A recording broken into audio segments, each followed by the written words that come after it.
Le Japon est une destination de rêve, aussi bien pour ses paysages magnifiques que pour ses traditions ancestrales qui fascinent le monde entier. Les arts japonais sont des héritages culturels qui se transmettent depuis des siècles, inspirés du shintoïsme, du bouddhisme zen et parfois d'influences étrangères. Fort d'une culture locale extrêmement raffinée, qui prône l'élégance et le respect des traditions, les arts japonais représentent une source de sagesse infinie. C'est pourquoi ils sont riches de sens pour celui qui les pratique. L'art japonais couvre de nombreux domaines, dont l'architecture japonaise, la peinture japonaise, l'estampe ukiyo-e et la sculpture, la céramique japonaise, l'art du jardin japonais, l'art de la laque japonaise, les arts du textile, dont le kimono, ainsi que l'art contemporain japonais sous toutes ses formes, avec le manga et l'anime. Je m'appelle Karen et je suis décoratrice d'intérieur depuis 6 ans. J'interviens chez les particuliers et les professionnels. Sur cette chaîne YouTube, je vous partage ma passion pour la décoration et vous donne des conseils pour sublimer votre intérieur. Aujourd'hui, nous allons nous intéresser aux estampes ukiyo-e, qui est un mouvement artistique apparu au Japon à l'époque Edo et qui est principalement représenté par les estampes japonaises.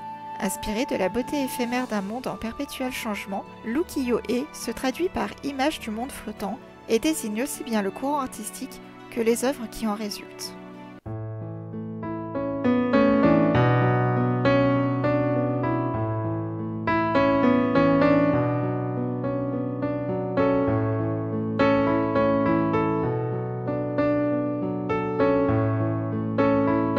Les estampes de ce mouvement artistique s'orientent autour de plusieurs thèmes qui correspondent au centre d'intérêt de la bourgeoisie, tels que les courtisanes, les scènes érotiques, les calendriers japonais, les surimono, les acteurs du théâtre kabuki, les lutteurs sumo, le surnaturel et enfin la nature et les lieux célèbres. Cette forme d'art connaît une grande popularité dans la culture métropolitaine d'Edo durant la seconde moitié du XVIIe siècle, naissant dans les années 1670 avec les travaux monochromes de Moronobu qui en fut le premier chef de file. Mais alors qu'il passe au Japon pour vulgaire, parce qu'il valorise des sujets issus du quotidien et se voit publier massivement grâce à la technique d'impression de l'estampe, ce genre connaît à la fin du XIXe siècle un grand succès auprès des Occidentaux. L'arrivée en grande quantité de ces estampes japonaises en Europe et la naissance du japonisme influencent alors fortement la peinture européenne et en particulier l'école de Pont-Aven avec Camille Pissarro, Paul Cézanne, Émile Bernard et Paul Gauguin et les impressionnistes.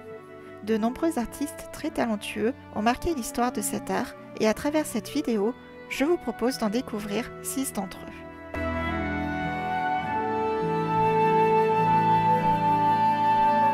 Utagawa Kuiinoshi, né le 1er janvier 1797 et mort le 14 avril 1861, c'est l'un des premiers grands maîtres japonais de l'estampe sur bois, ukiyo-e. Fils d'un teinturier sur soie, il naît sous le nom de Yoshizo. Dans sa jeunesse, il assiste probablement son père, fournissant les dessins des pièces à teindre et s'oriente ainsi tout naturellement vers le monde de l'art. Il étudie d'abord avec Kuninao et certaines de ses œuvres attirent l'attention d'un des grands maîtres japonais de l'estampe, Toyokuni, qu'il admet dans son atelier en 1811 et dont il devient l'un des principaux élèves. Il reste en apprentissage jusqu'en 1814, date à laquelle il prend le nom de Kuiinoshi et s'installe comme artiste indépendant. En 1827, il commence la série qui devait lui assurer la reconnaissance, les Shuikoden, ou 108 héros chinois. Le succès suit dans plusieurs domaines. Au début des années 1830, il produit d'excellents paysages et dans les années 1840, de nombreux triptyques de bijin et de héros. Il est également connu pour ses dessins de chats, qui étaient ses animaux préférés. Un dessin de son élève Kiyosai montre l'atelier de Kuiinoshi plein de chats. Lui-même en trace des dessins qui montrent une étonnante sympathie avec ses chats, et il les représente volontiers dans les recoins de ses estampes sous le moindre prétexte.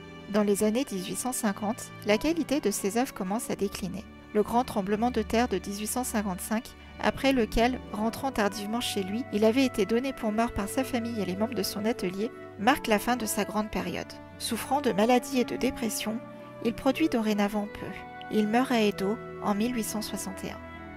Katsushika Okusai est un peintre, dessinateur et graveur spécialiste de l'ukiyo-e, ainsi qu'auteur d'écrits populaires japonais, surtout connu sous le nom de Okusai, ou son surnom de vieux fou de dessin. Au cours de ses 70 ans de carrière, il a réalisé une œuvre considérable de quelques 3000 tirages couleurs, des illustrations pour plus de 200 livres, des centaines de dessins et plus de 1000 peintures. il a rapidement abandonné le sujet étroit traditionnellement associé à l'école du monde flottant dont il faisait partie, comme les images d'acteurs populaires et de courtisanes. Les 36 vues du mont Fuji, comptant en réalité 46 estampes, dont la Grande Vague de Kanagawa, sont ses œuvres les plus connues. Son œuvre influença de nombreux artistes européens, en particulier Gauguin, Vincent van Gogh, Monet et Alfred Sisley, et plus largement le mouvement artistique appelé japonisme. Dans les années 1840, comme beaucoup d'artistes ukiyo-e en fin de carrière, il se désintéresse de l'estampe et s'adonne surtout à la peinture. Les 10 années qui suivent sont paisibles en matière de production. On raconte que, chaque matin, il s'efforce de produire au moins un dessin, rituel auquel il s'adonne jusqu'à sa mort. Ses cendres ont été ensevelies à Edo, dans le cimetière attenant au temple Seikoti, dans le quartier populaire d'Asakusa, où il a passé la majeure partie de sa vie. Il laisse derrière lui une œuvre qui comprend 30 000 dessins.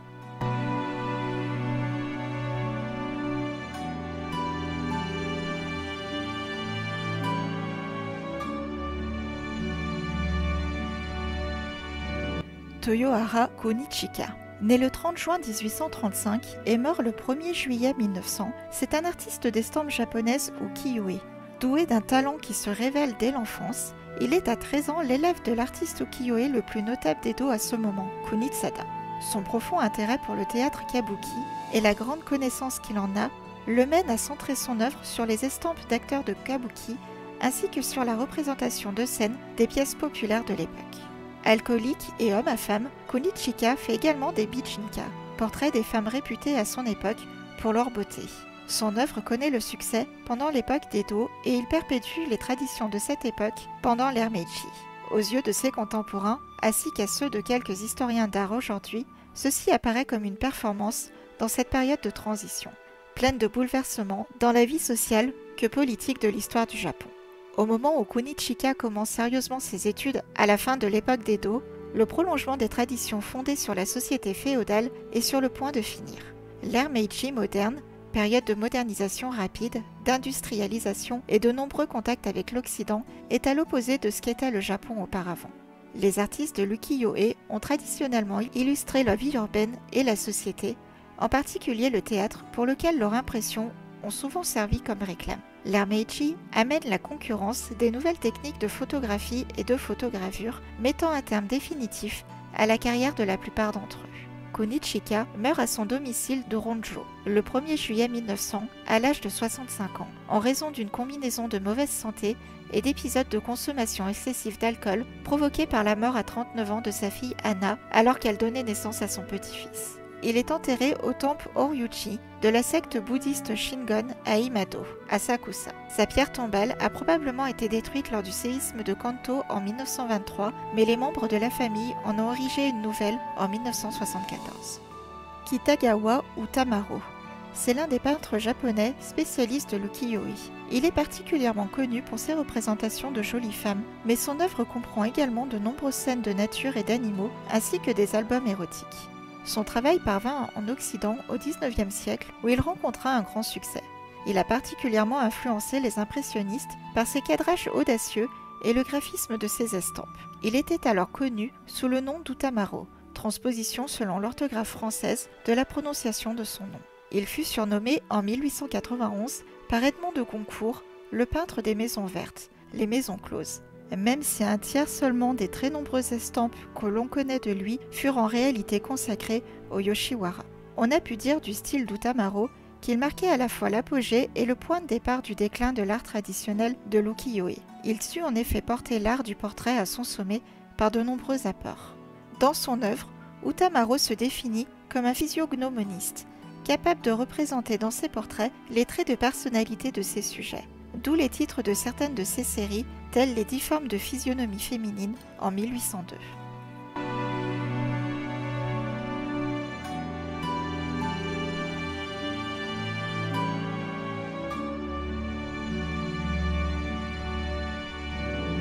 Peintre japonais et créateur d'estampes japonaises, Ishikawa Moronobu est considéré comme le premier représentant de l'école ukiyo-e.